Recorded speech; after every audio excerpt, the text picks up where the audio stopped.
I'm Will Greenwald, Senior Analyst at PCMag.com, and this is our list of the top VR headsets. First on the list is the Oculus Quest. It is currently our favorite because it is the only standalone VR headset on the list. Standalone means you don't need to connect it to a computer or game console. All the electronics are built into the headset, which means there are no wires. You just put it on your head, you grab the controllers, and you can play. It is 6 degrees of freedom, which means it tracks orientation and position, so which way you're facing and where you are. That's very important for a good VR experience. Any good VR headset's going to have 6 degrees of freedom, or 6 DOF. 3 DOF, 3 degrees of freedom, was acceptable on cell phone-based, very limited VR headsets that were quite cheaper, but now it just isn't nearly as compelling. You need the position tracking, and the Quest provides that. It doesn't have nearly as much processing power as PC-powered or console-tethered VR headsets, but it still has enough power to provide a very compelling VR experience, and there are lots of really good games on it, like Beat Saber, Super Hot VR. There are a lot of really cool VR experiences you can enjoy on the Oculus Quest, even if it is the most limited in power and in VR experiences available. Its library is a bit limited compared to what you can get on a PC. The PlayStation VR is the oldest headset on this list, but it has been going strong for years, and Sony continues to support it.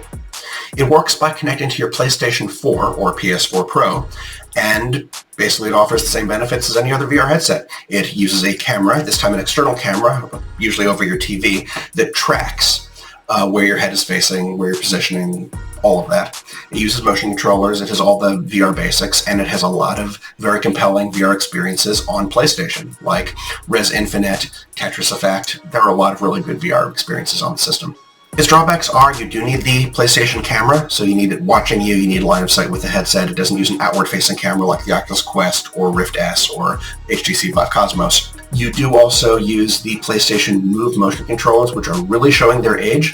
Sony originally released them with the PlayStation 3 as sort of a alternative to the Wii motion controllers, and they were very good motion controllers at the time, but they're big plastic ones when the Oculus, the Vive, the Valve Index all have much more grippy, natural feeling controllers that seem to work a bit better.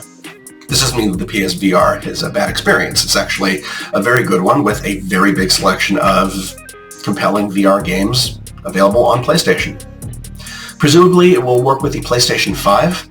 Sony hasn't been entirely clear about that. Sony did announce a PlayStation camera accessory for the PS5 and no new PSVR headset, which indicates that the VR will work with the PS5 because the only reason to have a PlayStation camera is pretty much to have a headset.